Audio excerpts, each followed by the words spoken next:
Ukrainian special forces are being infiltrated with GUR helicopters deep behind the Russian lines, whilst claims are spreading that NATO wants to set up a no-fly zone in Ukraine. We'll talk about this as well as about anything else that has happened along the front lines and behind them in this SITREP about the war in Ukraine.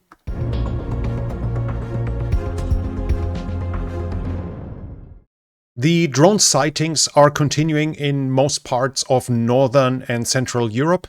So far, an origin has not been confirmed, and obviously not in every case that will be a hostile actor. But the general assumption is that at least a part of those drones are originating from the Russian side. Ukrainian specialists are now expected in Denmark to train the Danish armed forces to counter drones, but at the same time, the Ukrainians keep striking Russian strategic infrastructure in the rear. The Ukrainians have struck a fuel depot in Tver. They also hit the refinery in Yaroslavl.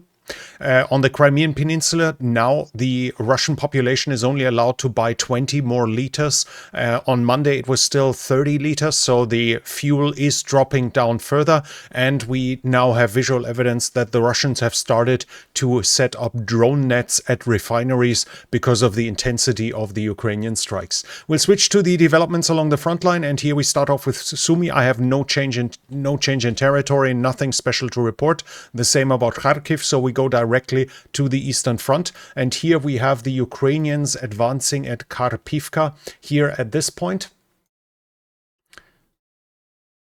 Here close to Ritkodup in Karpivka. There, Ukrainian soldiers took prisoners of war, and if we look at the map, that's somewhat east of the town. It's not deep inside of Russian-held territory, but more or less here at this point. Still, though, they must have been in control of the territory enough to be able to take prisoners and walk them away without being attacked.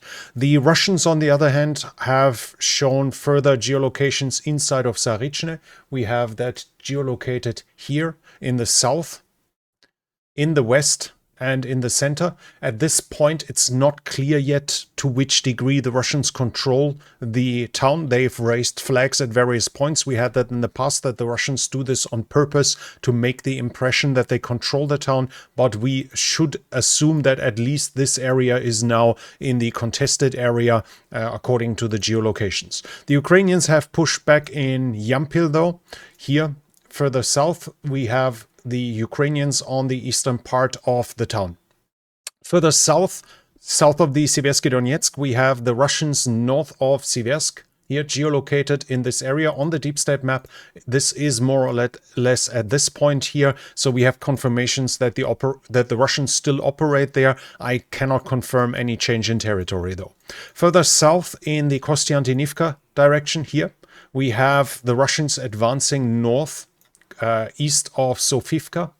We have that geolocated as well. Here, the Russians have reached the western shore of this reservoir, so the contested area probably has to be expanded roughly to this point. In the Pokrovsk direction, we have reports from Ukrainian soldiers that in the rough Dobropilia area, so in this area here, the Russians are attacking now more frequently and with bigger numbers, but the Ukrainian soldier is also reporting that the fuel shortages are arriving along the front line. So according to the Ukrainians, the Russians are now actually lacking fuel along the front line as well. The Russians have advanced in Selene, though, close to Selene, here directly south of Pokrovsk. This is not a confirmed change, though, as it shows the original source shows a Russian soldier being struck with FPV drones. This does not confirm any consolidation of territory, but probably this here should be considered contested area. It's clearly not under solid Ukrainian control with Ukrainian points there, with Ukrainian fortifications there. The contested area, the no man's land in between the two, has to be expanded in this direction. The Ukrainians have apparently had successful counterattacks in Udachne. The deep state map is usually fairly correct, but still we have the Ukrainians now operating in the north of Udachne, so either they were never pushed out here or they came back in the recent days. Still though, Udacne shows to be still contested, and obviously that's important because it's the town that blocks the Russian advance towards the main line of communication into the Pokrovsk and Mirnograd direction. According to the Russians, in the Pokrovsk direction itself, it's still, according to the Ukrainians, it's still just small Russian infiltration groups of 1 to 2 men that are meant to cause chaos. No huge advances of masses of Russian troops anywhere here. So according to what we hear, it's really small single groups. And by the way, that geolocation I had from Selene was exactly that. That was one Russian soldier, a single Russian soldier in an open area who was then attacked by the Ukrainian drones. That's it from the Pokrovsk direction. We switch to the Pokrovsk direction, and here we have the Ukrainians being pushed back in Verbove. At this point, we have that geolocated,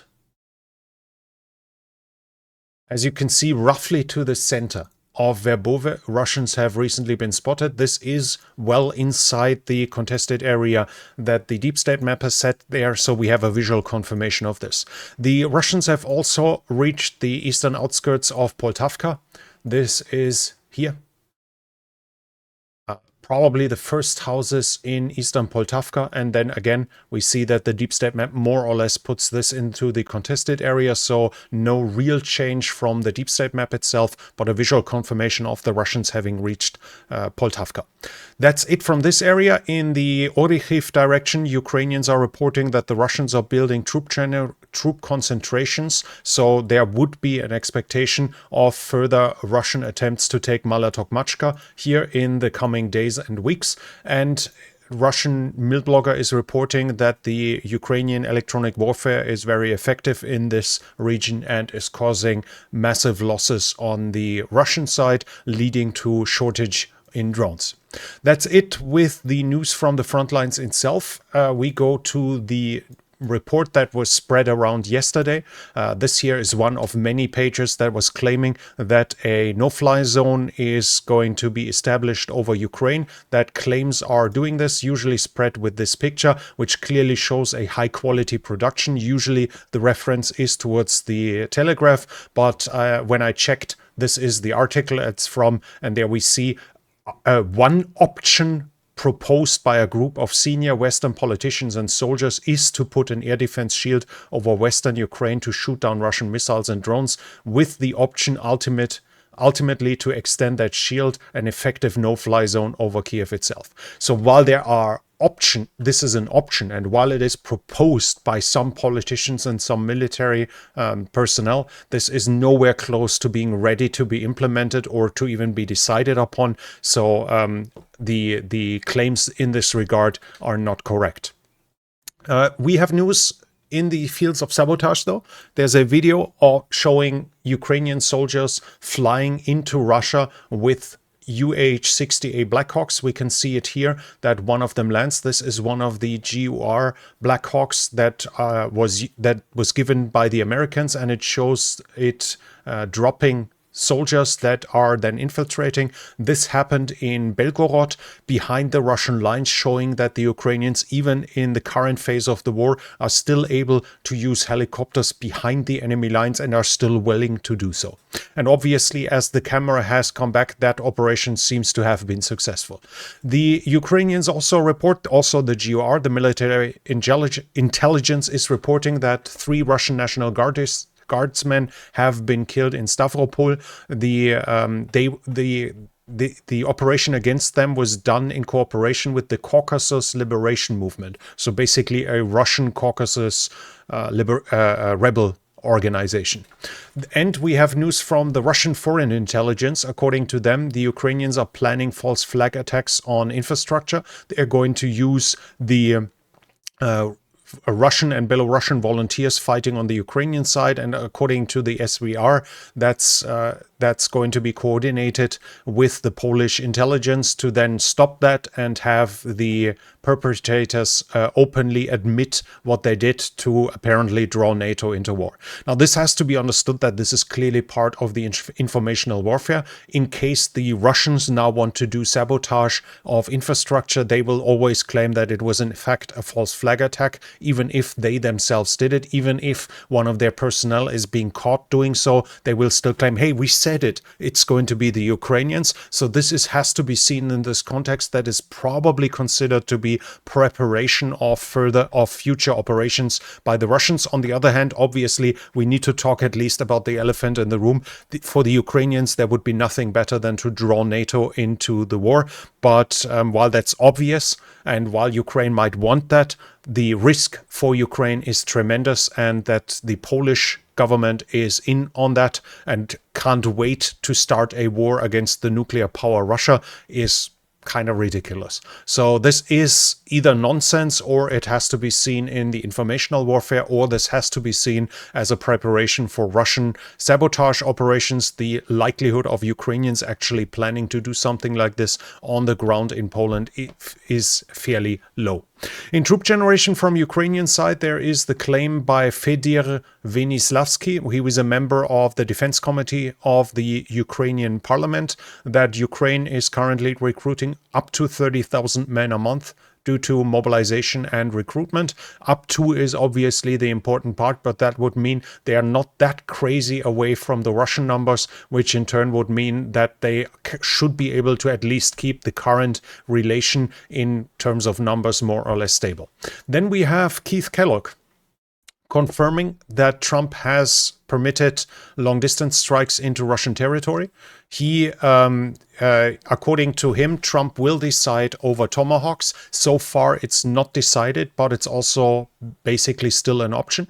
The threat against the Russians has grown significantly since Belgorod, since the attack in Belgorod. My guess, and this is I need to emphasize, this is my guess, I would guess Trump is going to use the threat of delivering TLAM, so ground-launched Tomahawk missiles. He might use that to force Russia to engage in serious negotiations. So while there is a possibility of Tomahawk being delivered, it's probably not just around the corner. It's likely that Trump will first try to use the threat as a negotiation tool, which would then delay the delivery for weeks or even months before they might finally be delivered. But as said, this is my guess. This is not hard facts. On the political side, we have the Russians obviously immediately reacting to that and threatening. There are claims, the usual ones, if Tomahawks are being used, that's basically the US joining the war for them. We've heard that in past events when the Americans were about to deliver something. And we have one thing here. This is a member of parliament the first deputy chairman of the State Duma Defense Committee. He says that one option to respond to that would be to put Oreshnik missiles into Venezuela to basically threaten the US homeland. This is in some ways kind of nonsense, because first of all, the Oreshnik would have the range to hit the US from eastern Russia anyways. And secondly, the US is in range of various missiles from the Russian side. So this would just be a big middle finger without any tactical necessity to deploy a missile like this in Venezuela. And the next thing would be, how many Oreshnik are there even? Most estimates think that it's a claim that it's probably just a one-digit number, but we'll have to see that over time.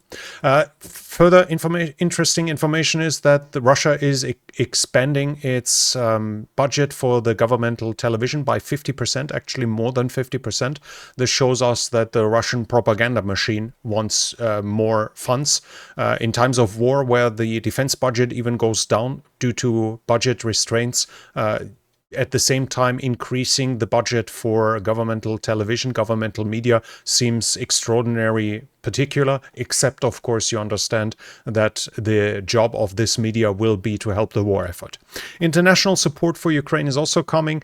The European Union is financing 2 billion euros for drone production in Ukraine, and the US are currently discussing the 5th and 6th weapon package for Ukraine due to the NATO buying initiative, so where donors inside of NATO allow Ukraine to buy weapons from the US. There, the 5th and 6th package is currently in negotiation. And that's it from me for today for this SITREP. If you liked it, please give it a thumbs up. It helps with the algorithm. Leave a comment if you have something to add. And if you're new here, I would like to invite you to subscribe to the channel and hit the bell icon so you don't miss future videos. This channel is only possible because of the support of viewers like you. If you'd like to support the channel, you can do so by the means in the description. But that's it from me for now. Thank you for watching, and I'll be back. Allies of Steel, United 24, together with Ukraine's Ministry of Foreign Affairs, has launched a fundraiser for ground-based robots. These unmanned systems save lives.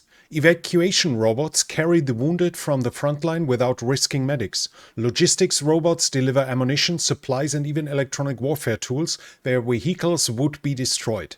Demining robots clear large areas every day, making the battlefield safer for soldiers.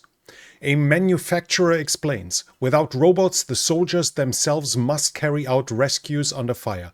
That's an enormous risk. Small ground robots are hard to detect and even harder to hit. Thanks to United 24 donors, more than 600 of these systems are already in service. Support the Allies of Steel initiative, help save lives and strengthen Ukraine's defense. The link to donate is in the description.